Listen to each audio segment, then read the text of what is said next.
2018.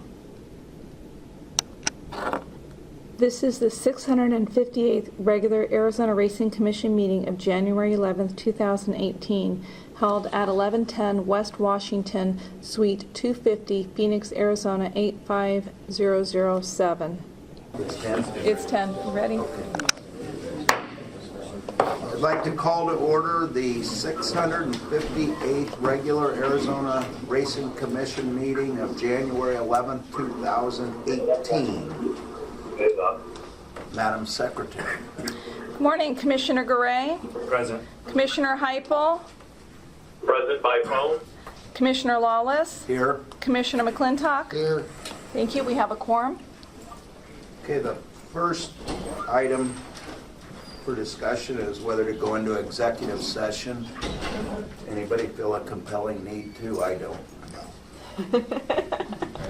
I'd rather for a nap session, but no.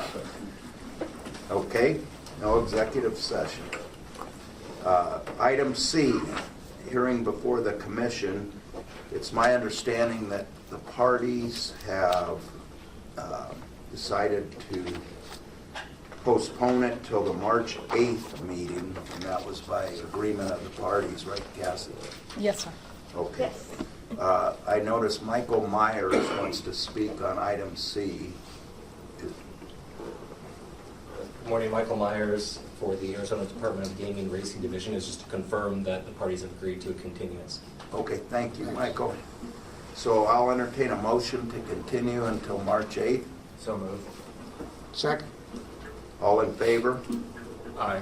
Aye.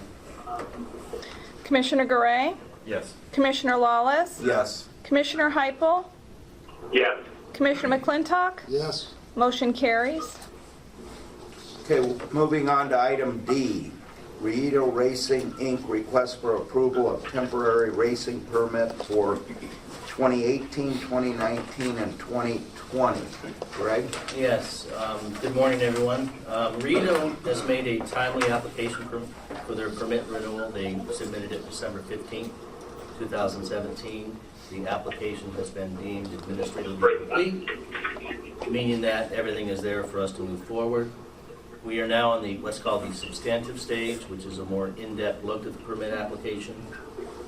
As in the custom in the past, the Racing Commission, when they've had a permittee apply for a renewal, they've issued a temporary permit so the race dates can be secured, and the racetrack can operate as normal while the substantive stage is going on, and you guys can ultimately make the final decision on the permit renewal. Today you're deciding on that temporary permit. Riedo is asking for 12 days in 2018, beginning February 10th and running 6 weekends through March 18th.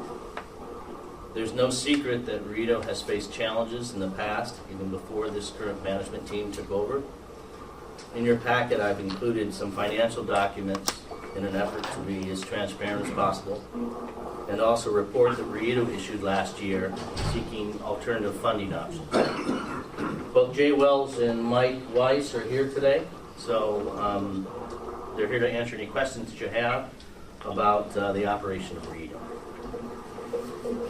Mike, Jay? Good morning. Jay Wells, Riedo Park Foundation and Riedo Racing Inc. I'm here today with Mike Weiss. And Jay, how long have you been on the commission? I think 8 years. 8 years. So my very first meeting here was your very first day when you were sworn in. And people never gave us a chance, but here 8 years later we're asking for our second 3-year permit. We have had our challenges, and I think every month I've been clear about that and transparent about what we've had. Since the last meeting, however, we did have a breakthrough, and if I can remind you, we were forced 2 years ago to go into a very high interest rate bridge loan. And that unfortunately was supposed to only be for 3 or 4 months, and it ended up being for almost 2 years. We then, after this year, we did have an overpayment situation of about $200,000 on the purses. To date, our overpayments on purses have been over $500,000. But we did end up to meet owing some horsemen, owing some other vendors, et cetera, and we're able to consolidate the loans, eliminate the high interest rate bridge loan through something called nonprofit loans of Tucson and Southern Arizona. So we reduced the interest rate by 50%, which gets us kind of out of the woods. It's a longer term, 36-month note, so that gives us the chance to go into this meet whole. And we have determined that we're able to operate because of last year, if you recall, we were denied a $150,000 promised grant. Not denied, unfortunately, just was given to the county. And I think you were aware of that, and I've mentioned that on several occasions. Having said that, we have streamlined the budget. Ergo, we're going from 14 to 12 days. We are going to have to reduce the purse monies to some degree. However, we feel it's our 75th anniversary. We feel like we know what we're doing by now. We've kind of got some momentum going, and with our 75th anniversary, we've got the Budweiser Clydesdales coming in, a number of things which I'll let Mike talk more in depth about. One thing I do want to say is that during the course of this fall, I have been blessed with a surge in my personal business, and so while I will still remain the president and CEO. Okay, yeah, I lost you. Sorry about that.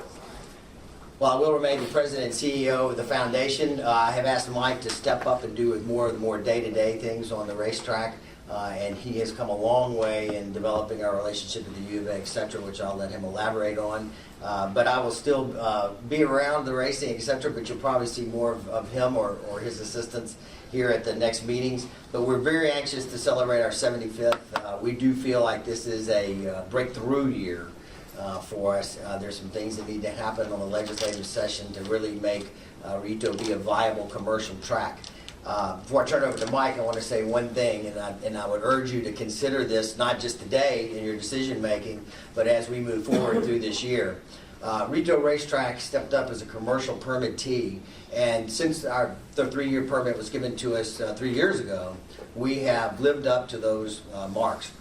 We have, however, been burdened with everything that a commercial permittee is required to do. Audits to the tune of $20,000, all of the regulation, and I think that we have done a better than adequate job. In fact, Rito is sort of the envy of a lot of racetracks just because of the number of people that we have, etc. We'd like to get our wagering up, and we started off with a formula where raising purses gets better horses gets bigger wagering. By bigger wagering, you get bigger purses because of the 50-50 rule. And that's worked for us. We had 4 track records broken. But this year, we need to be unencumbered with some of the restrictions, and we need the benefits of being commercial track as well. You'll hear more about that in future meetings with you, and some paperwork that will be submitted. But today, we do ask you to consider our application. Know that we've been serious about it. We've walked the walk. And we are anxious to get going into our 75th anniversary. I'd like to turn it over to Mike Weiss at this time. Thank you, gentlemen. Thank you, ladies. Thanks, Jay. Good morning, Mr. Director, members of the Commission. I want to welcome you to Rito's 75th anniversary. I think this is a historic moment for us. It's the birthplace of quarter horse racing and the photo finish. My name is Mike Weiss. I'm back as General Manager and back in Arizona with plans to really enhance this historic season. And I'd like to tell you a little bit about what we're looking to do. I know we've applied for the 12 racing days, which is down 2 from last year. The 2 Fridays that were kind of experiments and did a little bit of a hit to our bottom line. Things are coming together. Rito's relationship with the U of A racetrack industry program is going to new levels. We've been 100% placing grad students within industry jobs. I'll let one of the graduating students mention that in the later report. However, this year it's not only racetrack industry program students that are involved. We've expanded this to include journalism students, equine science students, photography students, animal science, and marketing. So we have a marketing class at the U of A that is doing 100% study of Rito. We have had plenty of students signing up to be part of this show. I have went to the school. I think I spent over 3.5 hours just doing interviews. We have received local, national, and international press from this. And at the Racing Symposium, I actually had the French government officials pull me aside, just going on about what we were doing and saying, can we get a student to come over to Paris to do some studies? So that was kind of fun. I roll. Probably won't have trouble finding one. With the 75th anniversary coming up, and we have the 10th anniversary or 10th running of the Pete Sell Memorial, who was a really loved alumni. We are working with Wendy Davis, who's the head of the racetrack industry program, and we are now we are planning a racetrack industry program reunion, an anniversary reunion. So she's planning on inviting everybody all the way back to the 70s. We've actually had some squeaking positive response that we feel like Bob Baffert may even show up, so we're kind of excited about that. But that will be a big thing for the industry because as these students are getting hired, the alumni are really reaching out and seeing this. We were actually able to send 9 students to Breeders' Cup this year, and that was a memory of a lifetime. Because of all this publicity has come out, we've been contacted and now working with the NTRA, the National Thoroughbred Racing Association, and we're going to have the students do a study and go with us step by step for the NTRA compliance to get us certified with the Safety and Integrity Alliance. That would be a first for Arizona. I'm really pleased about that. It probably wouldn't happen as quickly as this meet, but I think it could get done by next meet. I'm also pleased to announce that we have an exciting season. The Budweiser Clydesdales are coming back for our anniversary. If you haven't been there, March 2nd and 3rd, we had them there a few years ago. We had over 14,000 people. I mean, it's a crowd that people dream about, and that's America's royalty, if you ask me. It's fantastic. We're also bringing, that was our 2 biggest days, and I expect that to really enhance us this year. But we're also bringing back the El Morro de Cumpos this year. And if you're not familiar with that, it is the most famous race in Hispanic heritage. Make a long story short, ended up with a horse on the Mexican side of the border and a horse on the U.S. side of the border where they raced against each other. But in the history, there's a movie about it, there's songs about it. It's a huge tradition. And we did that the first year to near record crowd and had people coming from over the border just for this. So, final note, Jay mentioned a little bit about the concern about the financials. I mean, I did 2 coming into this, but we are a 501c3 nonprofit. We have about the benefactor that balked at us over some county positions, but since I've been back this week, I have seen the community just stepping up with sponsorships, contributions, table sales. They're planning a gala, and we did obtain that 501c3 or nonprofit low-rate loan, which really, I met with them again yesterday, and they're going to raise the position, and that looks really positive. So with the second one on the way, I expect to have all the debts cleared and plenty of money for opening, and without those 2 Friday afternoons, which took a big hit, I don't see any issues with the calculations and the purses. One thing I did want to mention, I'm sorry, when I said the NTRA said they contacted me, see how they can help, because of their love for the program. They're not only the safety integrity thing, but we are discussing with them possible sponsorship. They want to contribute through their connections with John Deere and how they may be able to help us. And they have also offered to put us up with our anniversary and our student program on the marquees for what we're doing during the televised Eclipse Awards. Great. So I'm looking forward to a great season, and thank you for your time. Thanks, Mike. Thanks. It is always enjoyable on Facebook seeing the kids from the program with the posts and all that and how well they're doing. And I think a lot of that is attributed to the work that they get to do with the track during the season. If I can interject, I mean, I know Scott wants to talk a little bit. We have quite a few students hired into the industry from top positions. I had one young girl who was the first female to work in the New York racing office. And they were there's a couple of the guys that were just not ready for it and thinking all you do is answer phones. And within 5 minutes, she was taking top Fletcher's entries. Within a week, they had her up in the placing judge's stand, and she was the placing judge for the Belmont Stakes. Within weeks because of her experience at the track here. Yeah, last year when I visited the track, it was obvious they were learning a lot. We're doing a great job. Well, I mean, my goal here is to make it a working lab, and that's pretty much why I come back at this point. Thank you. Great job. Is there going to be any issues with staffing for I remember last year there was some concerns that we might be short, or if somebody were to be sick, we were going to be screwed. That continues to be an issue. However, I've got the same people coming back as last year. And we continue to utilize, cross-train these people. So the stewards will be the same. Myself and Scott Waterman. Carlos Partida will be going down as the investigator licensing. And then Andy Carlton, who was a Greyhound vet when Greyhound Racing was there, he's going to be the state vet down there. So there's always a concern with sickness and things like that, but at this point in time, I'm not letting any of them take sick days. But we should be tight, but fine. Well, Madam Secretary told me we need 3 separate motions for item D. So item 1, the approval of the temporary racing permit for the next 3 years. I move to approve. Second. All in favor? Aye. Okay, Commissioner Garay, Yes. Commissioner Lawless, Yes. Commissioner Heupel, Yes. Commissioner McClintock. Yes. Motion carries to approve the temporary permit for 2018, 19, and 20. Okay, and B is approval of live race dates of February 10th, 11th, 17th, 18th, 24th, 25th, March 3rd, 4, 10, 11, 17, and 18. Do I have a motion? So moved. Second. All in favor? Aye. Aye. Aye. Commissioner Garay, Yes. Commissioner Lawless. Yes. Commissioner Heupel, Yes. Commissioner McClintock. Yes. Thank you. Motion carries. Okay, C under item D is approval of the temporary teletrack permit. Do I have a So motion? moved. Second. All in favor? Aye. Aye.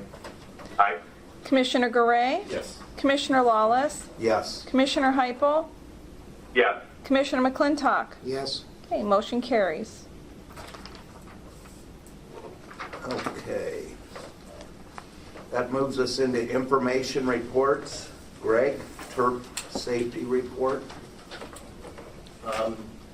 General assessment, this is the halfway point of the 2018 season.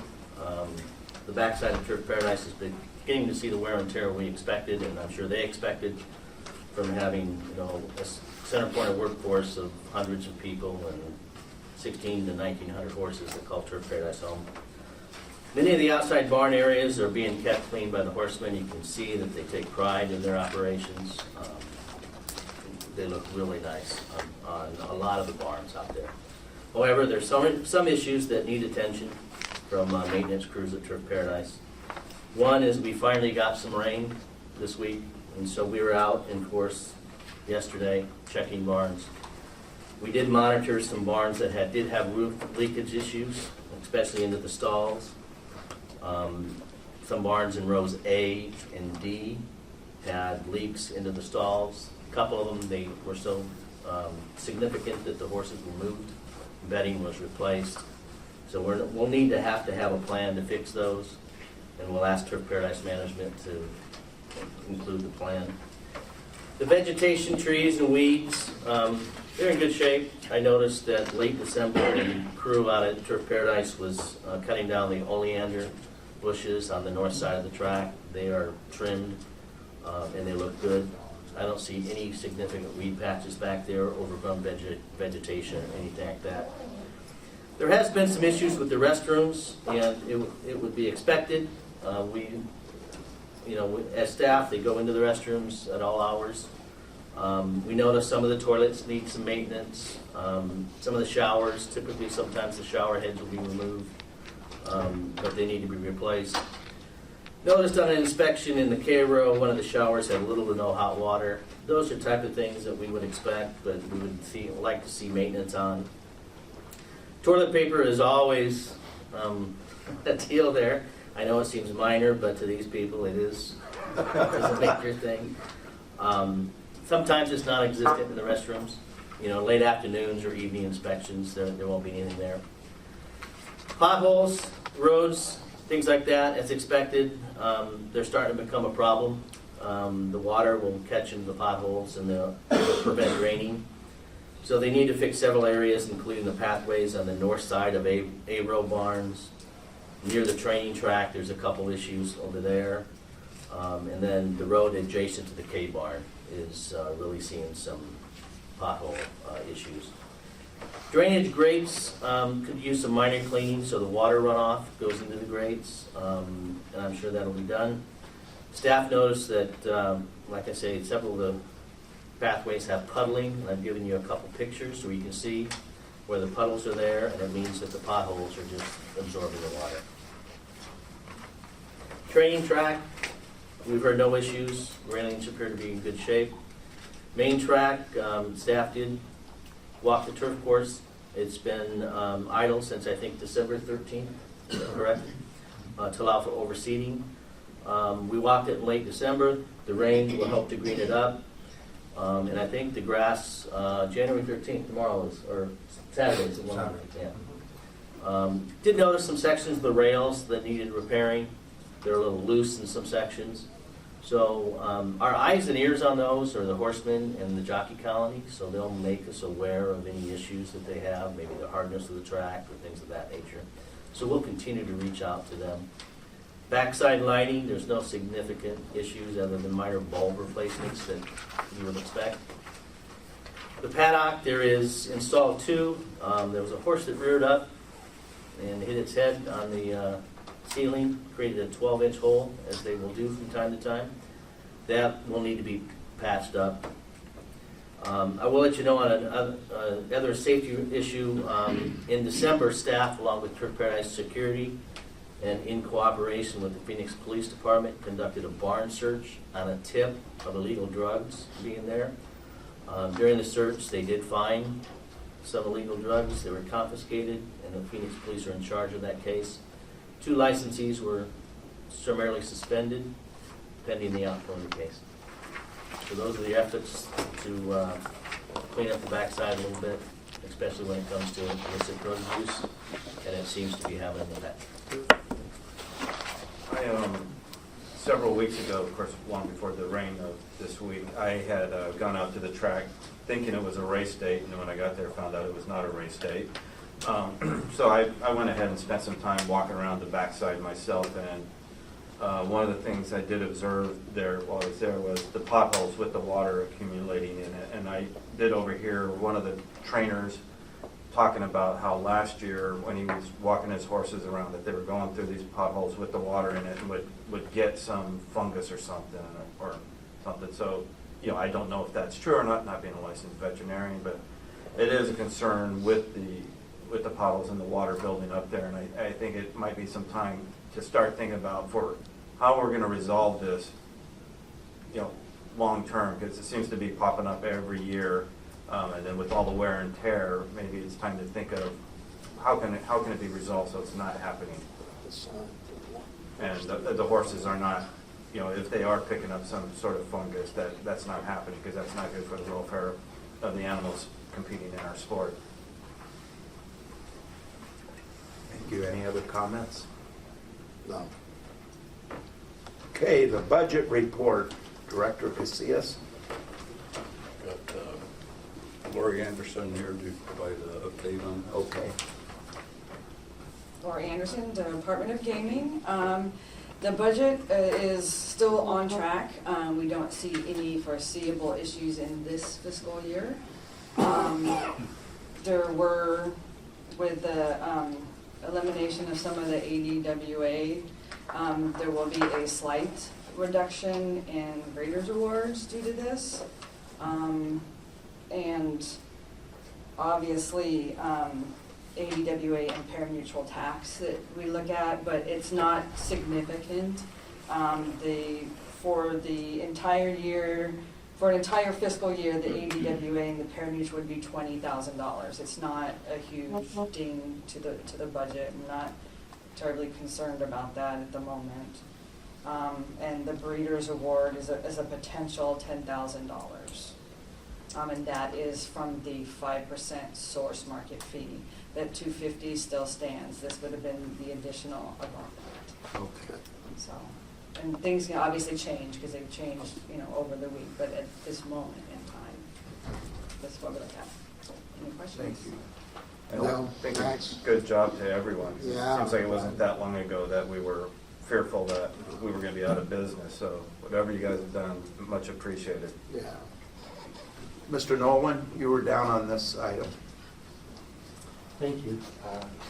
Just a quick question concerning the budget issues. I had filed a public records request concerning some of the fees relating to legal, and I was updated that as of January 3rd, is it correct that the department has paid $935,877.02 in legal fees?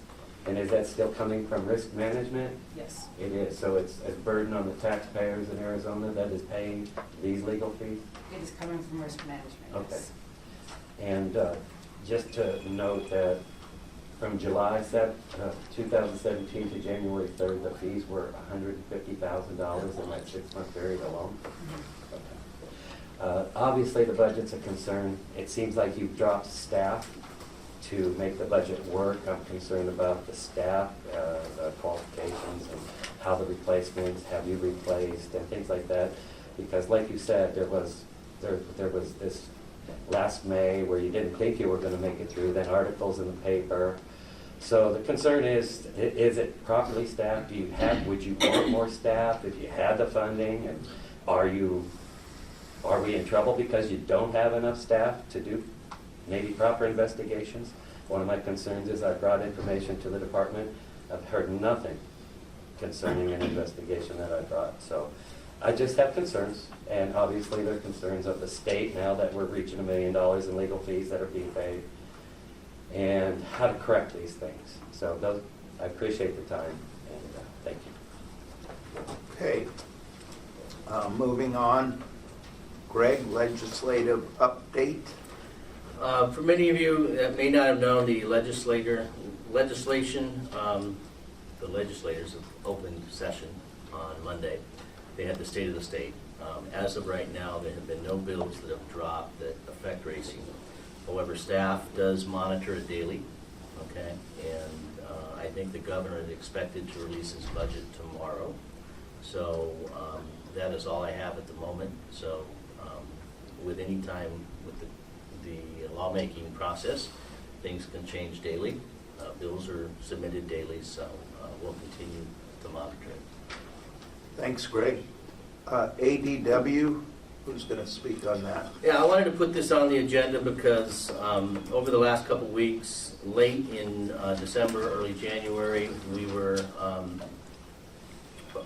notified by Turf Paradise that they were not going to renew the agreements with any of the ADWs, okay, which would effectively have shut off telephone wagering.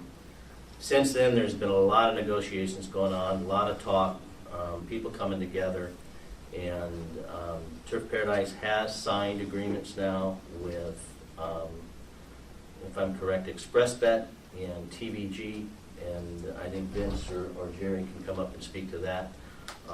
The only one at this point in time that is not signed, that is licensed and has a permit, is Twin Spires. To the best of my knowledge at this point in time, there's not a source market fee agreement in place. So I just wanted to put that at discussion so we could have a discussion on this and what to do ongoing.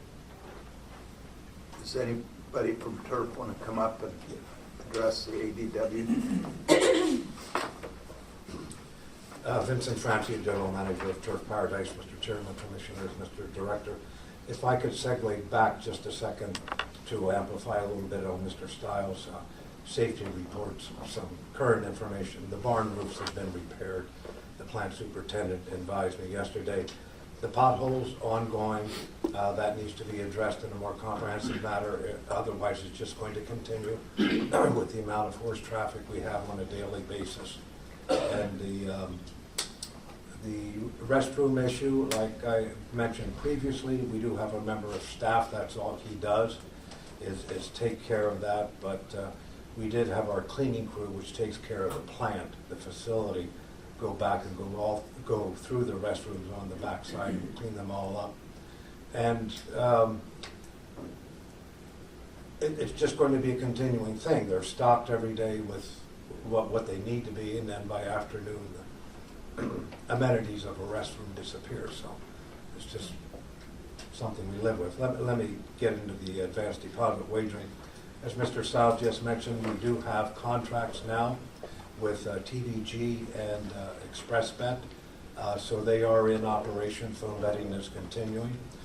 The Twin Spires, we are in dialogue with them, and they're a little bit more difficult to deal with. Twin Spires has a track record of their ADW operations of operating in states like Iowa, Pennsylvania, and Texas without these agreements. The legislation here in Arizona is very clear that ADW providers have to have a signed agreement with the track, and we in turn turn copies of those agreements over to Turf. So the dialogue continues. We are hopeful, and the past week has been spent primarily on the phone with these different providers, but we are up and running with TVG and ExpressBet. Great. Thank you, Vince. Is that sufficient? Yes, it is. Okay, thank you. Permittee reports, American Greyhound Racing. No new updates at this time. Okay, thank you. County fairs.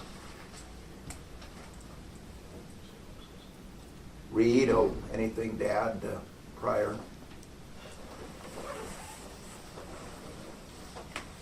Good morning. My name is Scott Little. I'm acting as Assistant General Manager for Mike during the upcoming meet. Thank you very much for the dates. We greatly appreciate that. I just wanted to just say a couple of words. I just recently finished the racetrack industry program at U of A, obviously as a second career. But I worked at Rito last meet, and it's absolutely the perfect laboratory for the students. You know, we took entries, we did everything. We were in the paddock doing the video, the instant replay, or the photo finishes, everything that really goes on at the track. We were a part of. And then I went to Lone Star Park over the summer and did an internship. And first day I was there, Bart Lane came in from the racing office, said, "We're a person short. Do you have anybody that can help out?"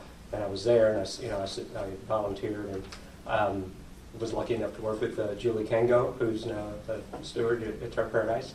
She was taking entries. She spent half an hour with me, and I was taking entries. And she said, "Do you really need me to stand over your shoulder for the next week while I was supposed to get some training?" And I said, "No, I've had all the training I really need." So it's a great experience for the students, and like Mike said, we have people that have taken jobs at the TRPB, NYRA, the Jockey Club, other ADW sites, Watching Wager, Hoosier Park, and they're all of their experience came directly, in addition to the internships that we get through the U of A, but the test bed at Rito was just invaluable. So we thank you for the dates, and look forward to a great season. It's going to be a lot of fun. Thank you. Thank you very much.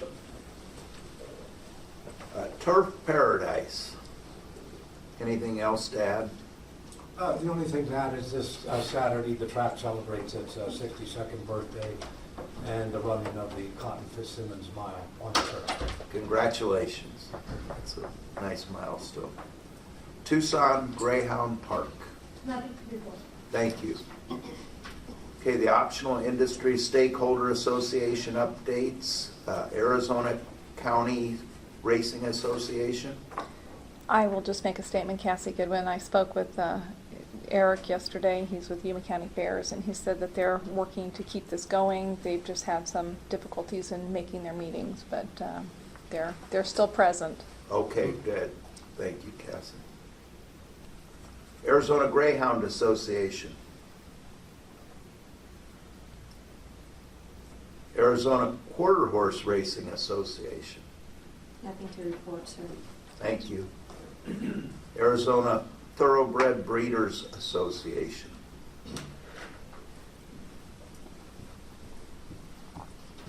Good morning, Director and Commissioners. My name is Debbie Zimmerman. I work for the Arizona Thoroughbred Breeders. I'm happy to report that we had a very successful sale. And our open fraternity that we started last year is about 10 down from last year, but is very well. So we're happy to have all the 2-year-olds come back in and have a new race. Good. Thank you. Thank you. The HBPA. Good morning, Director and Commissioners. Leroy Guessman with the Arizona HBPA. I've got, I guess, 3 areas I want to touch on today. First of all, Rito. I've had some, we have come to have a contract, which I think you guys have a copy of, with Rito for 1 year. As Jay and Mike mentioned, last year was very challenging with the horsemen getting paid their purses. And them reporting their numbers to us as they're supposed to on a daily, weekly basis. We went over that with them, and they have assured me this year that we're going to get our number reporting on a weekly basis, and the horsemen will be paid on a timely basis. So I will be following up on that, but I just wanted to let you know that that was an issue last year, but Mike has assured me this year it's not going to be an issue. Also, I don't know if you guys know, but I'm a president of the National HBPA, and I just want to say the work that Rito does with the University of Arizona reaches out to all of our affiliates across the nation and into Canada, and we really appreciate what they do with the kids, and without those kids coming through and helping run the racetracks around the country, we'd be lost, you know. So we really appreciate their efforts, and we wish them the best and hope they can make this thing work, and we'll do everything we can to help them. On maintenance at Turf Paradise, I just want to say the restrooms have been an issue for me. I've been here a year now. That's the #1 complaint I get. As Greg mentioned, the toilets need repair, shower heads need replaced, and the cleanliness has been an issue. It is true they have a guy that goes around every day and cleans them. I have been following him around every day, and basically his cleaning of the restrooms on a daily basis is emptying the trash buckets and putting in toilet paper sparingly. So it is an issue, and we got a lot of people that live back there, rely on those showers, those restrooms. So it's a constant battle for both Turf Paradise and the HBPA. As far as the potholes, I just want to say it was mentioned last night that the K-Row was going to be done today, resurfacing.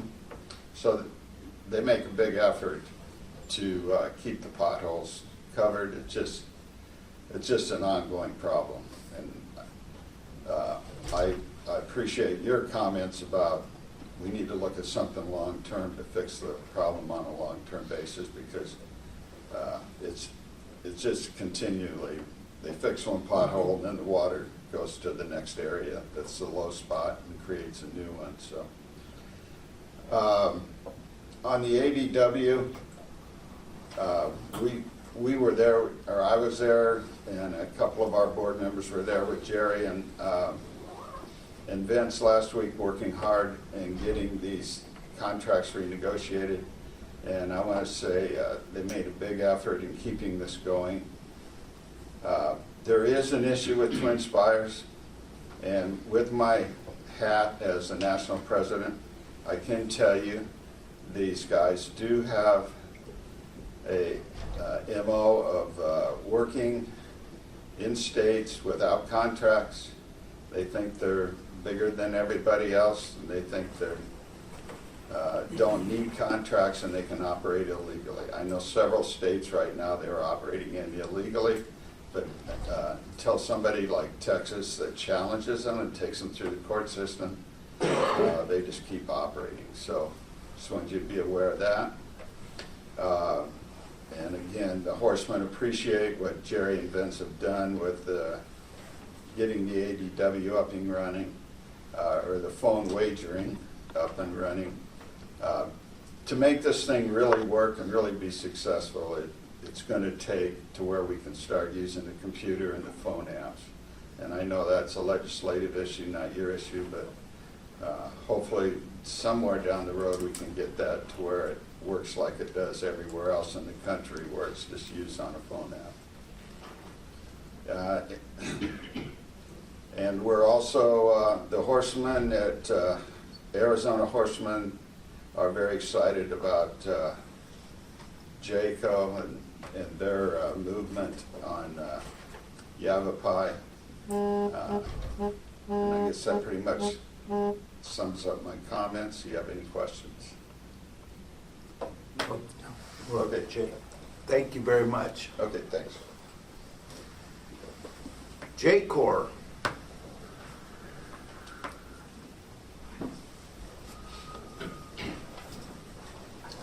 Morning, Tom. Morning, Director, Commissioners, ladies, Greg.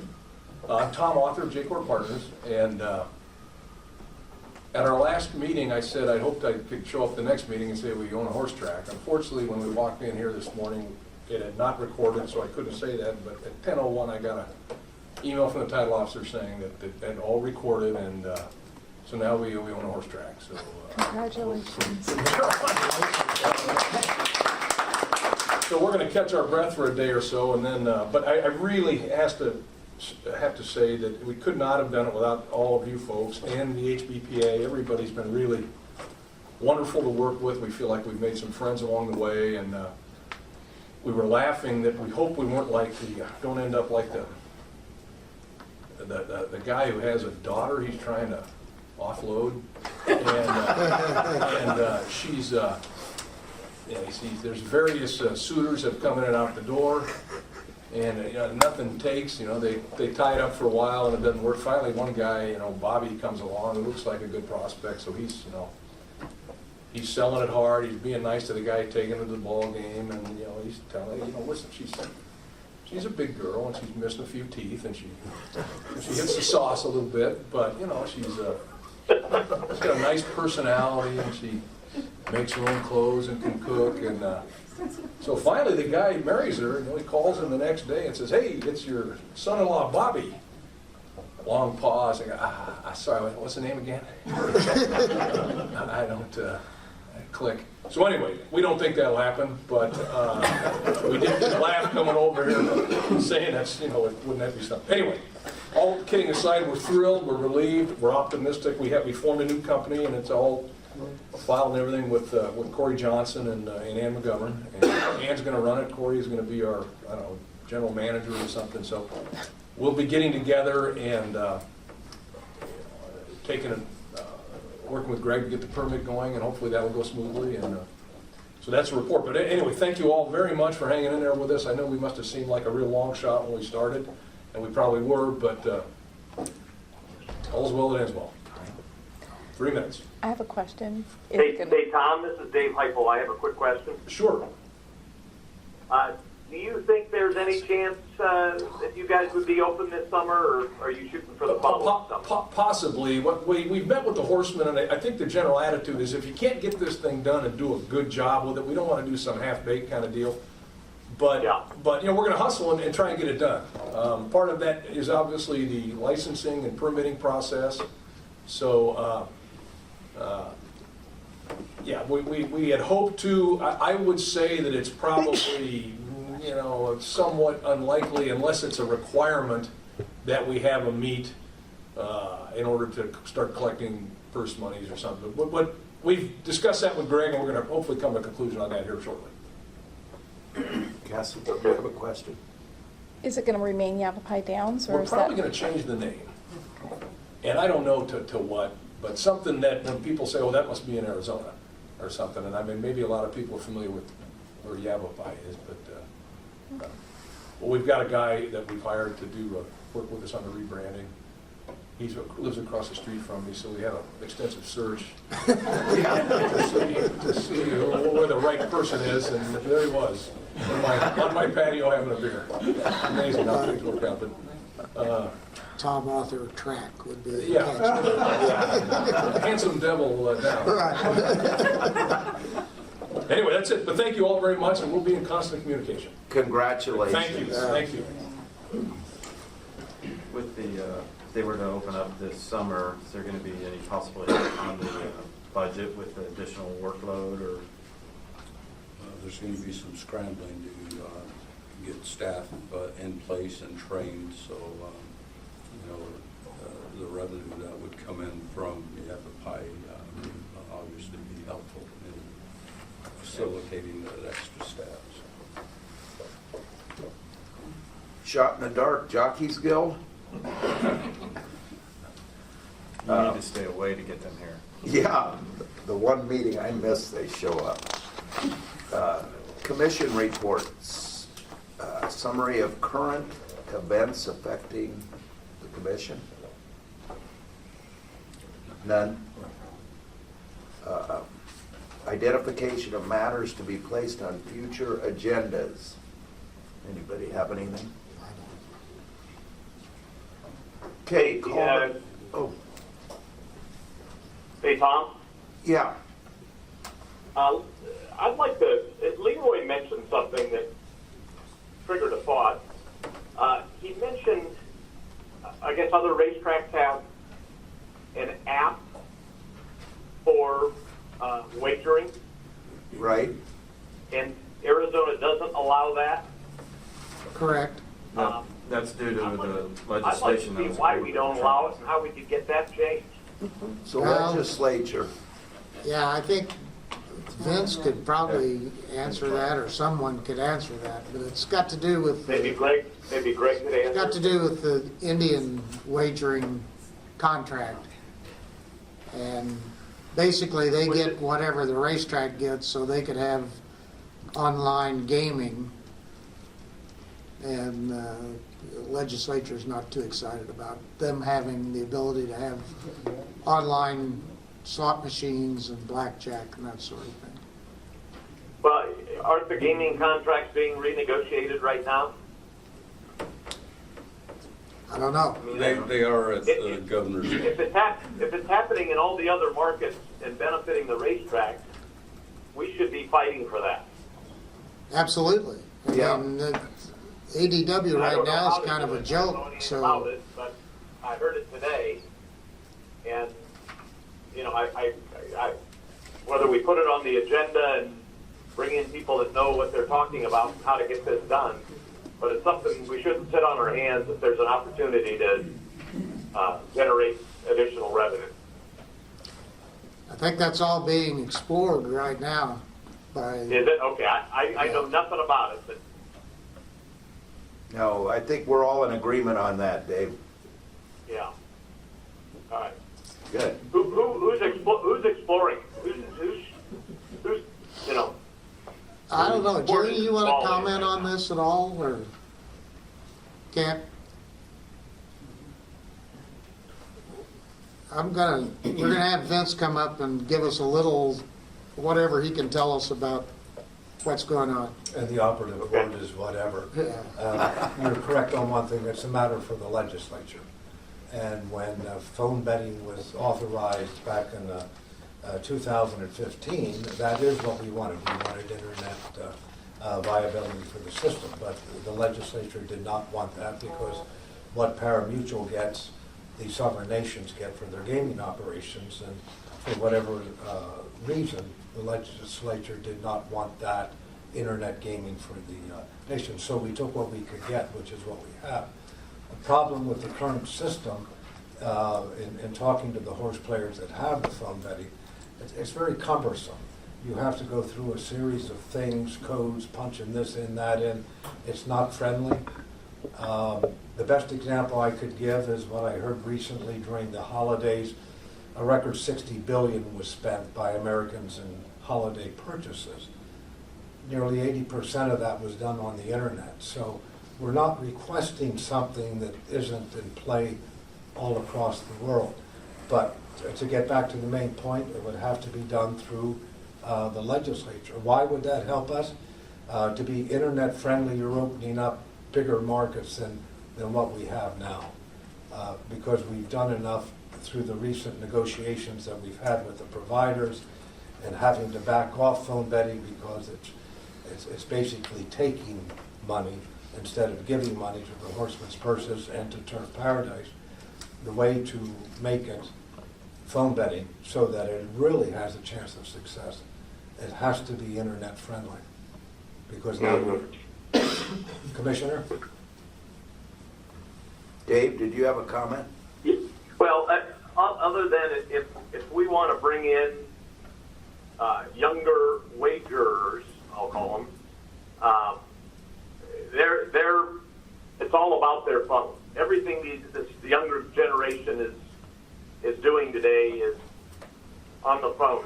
We got to make it easy for them. If there's any way we could do that, and maybe Leroy can kind of give us a history or how they got it in all these other states that have Indian gaming. I'd love to know, but it's something that somebody needs to pursue.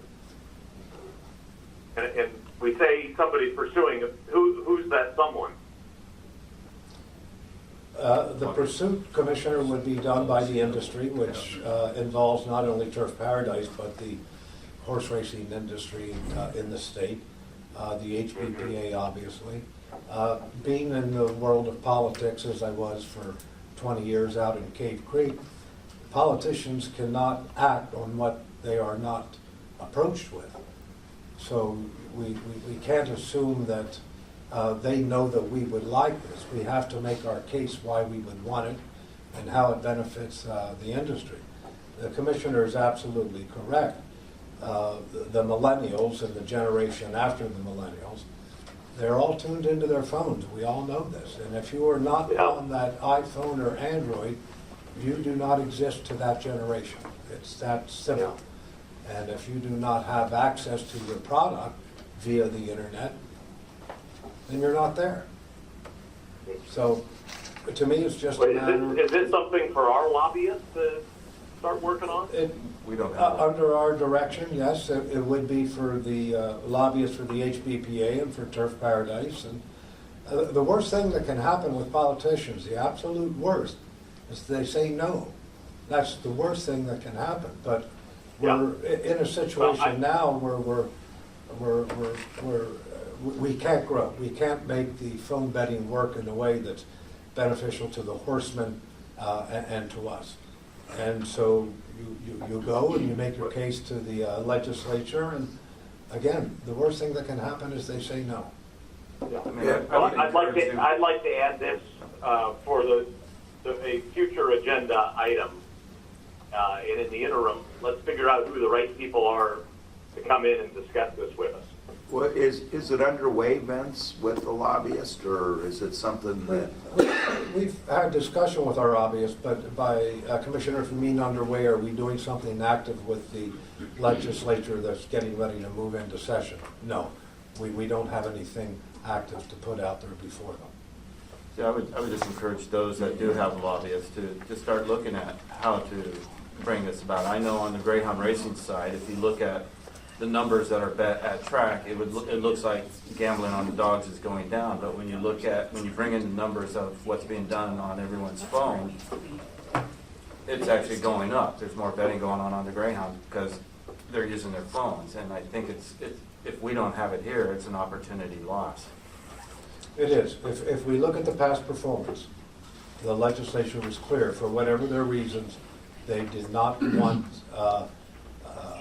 I don't think they were opposed to us having the internet, but what we get, the sovereign nations get for the gaming operations. And that they did, for whatever their reason, they did not want. So they're either still in that position or things have changed. But you don't know until you present yourself. Right, and it's a different legislature. Well, that's, and you can't assume with politicians, you can't assume that they know what you want.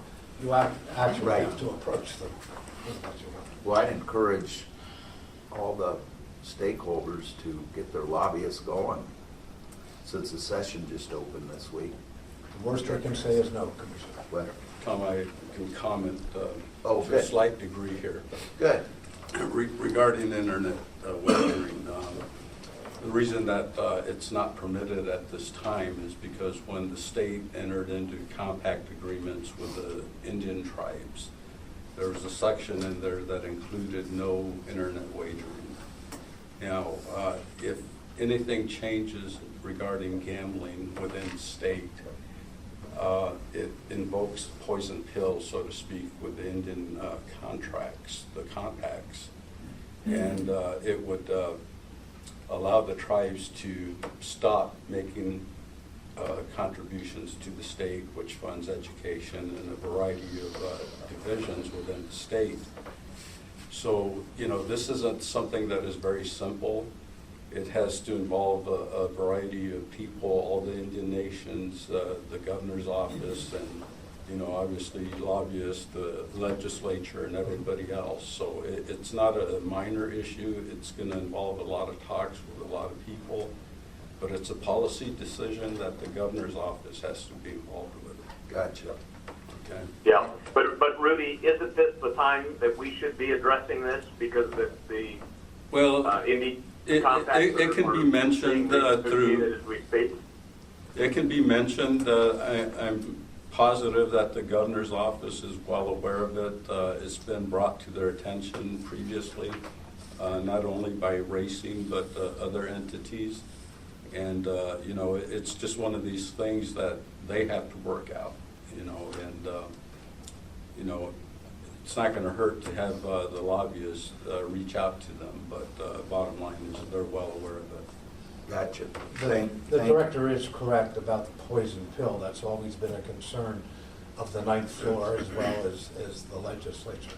I think the concern is somewhat misplaced, but the director is correct. It is in the compacts, and if that is triggered, then things are much different with the gaming industry. Thank you. Okay, call to the public. I have John, Amir, and Maggie from the Auditor General's office. We're not speaking. Okay. Sorry about that. Oh, no problem. Mr. Nolan, anything to add to your prior comments? Morning, Director and Commissioners. I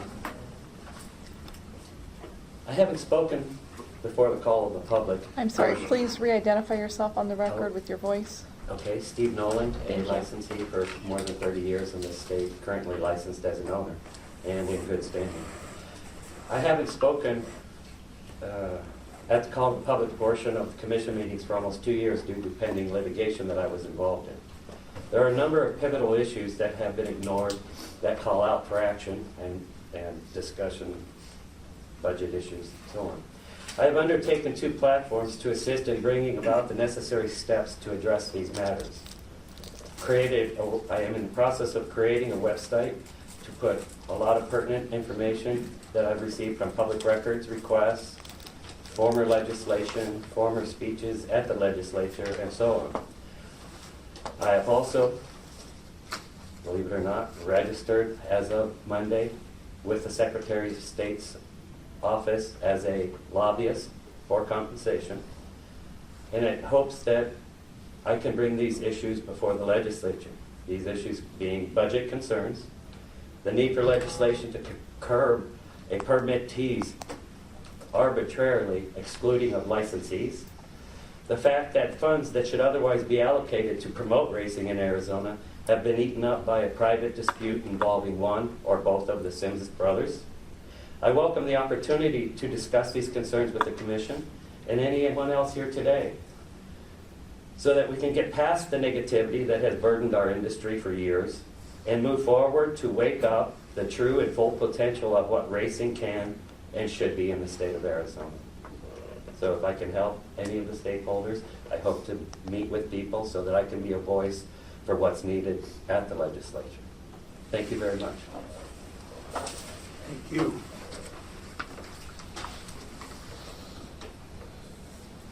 Okay, the next regular Arizona Racing Commission meeting is tentatively scheduled to be held on Thursday, February 8th at 10 o'clock in this room. This is subject to change based on a quorum.